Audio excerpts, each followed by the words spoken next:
भूतकाळ विसरायचा आहे तर भगवान गौतम बुद्धांची शिकवण देणारी ही कथा नक्की वाचा. भविष्याकडे वाटचाल करताना अनेकदा भूतकाळ आडवा येतो. मात्र भूतकाळामुळे भविष्यच नाही तर वर्तमानाचा विकासही थांबतो. म्हणून शक्य तेवढ्या लवकर भूतकाळातील गोष्टी विसरून वर्तमानावर लक्ष केंद्रित केले पाहिजे. हे सोपे नाही, परंतु अशक्यही नाही. त्यासाठी प्रयत्न करावे लागतील. ते प्रयत्न कसे असायला हवेत यासाठी वाचा ही गोष्ट. भगवान गौतम बुद्ध यांच्या असंख्य शिष्य परिवारापैकी 2 शिष्य भिक्षा मागण्यासाठी गावात गेले होते. गाव मठापासून दूर होते. पावसाचे दिवस होते. सायंकाळी लवकर काळोख होत होता. अशात आभाळ आले आणि काही क्षणात पावसाला सुरुवात झाली. भिक्षा मिळवली होती, परंतु पाऊस थांबण्याची वाट पाहत बसलो तर मठात पोचायला उशीर झाला असता. त्या दोघांपैकी एक भिक्षू तरुण तर दुसरा थोडा बुजुर्ग होता. दोघांनी पावसात भिजत भिजत पुढे निघायचे ठरवले आणि दोघे चालू लागले.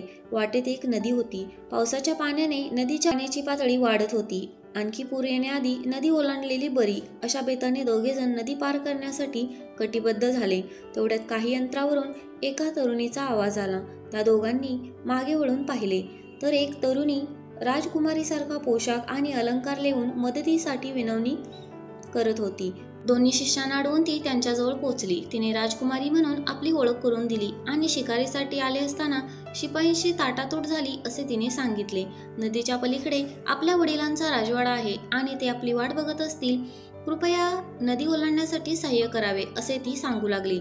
वास्तविक पाहता संन्यस्त जीवन जगणाऱ्या व्यक्तीने परस्त्रीला स्पर्श करू नये असा नियम होता, परंतु तिला मदतीची गरज आहे पाहून तरुण भिक्षूने तिला खांद्यावर घेत नदी पार करून दिली. पाठोपाठ ज्येष्ठ भिक्षू देखील चालत आले. दोघेजण मठात पोचले. तरुण भिक्षूने परस्त्रीला स्पर्श केला आणि आजवरची शिकवण वाया घालवली याचा राग ज्येष्ठ भिक्षूंच्या मनात होता.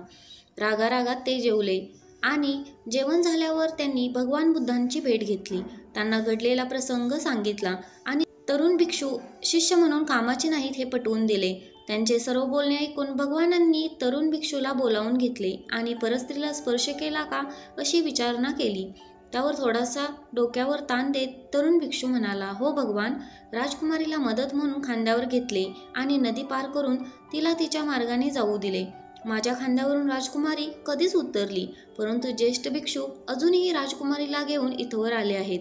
म्हणजे ओझे कोण वाहते ते तुम्हीच ओळखा. तरुण भिक्षूच्या बोलण्यावर मंद स्मित करून भगवान ज्येष्ठ भिक्षूला उद्देशून म्हणाले, परस्त्रीला मदत करण्यासाठी केलेला स्पर्श आणि वासनेने केलेला स्पर्श यात खूप अंतर आहे. तरुण भिक्षूने मदत केली आणि तो विसरूनही केला. तुम्ही मनावर ओझे ठेवत त्याची तक्रार केलीत. याचा अर्थ तुम्ही त्या राजकुमारीला प्रत्यक्ष स्पर्श न करताही खांद्यावर घेऊन वावरलात. असे वागण्याची दीक्षा मी दिली नाही. तुम्ही एवढी वर्षे मठात काढूनही जो बोध घेतला नाही तो तरुण भिक्षूने घेतला. चांगले कार्य करा आणि विसरून जा.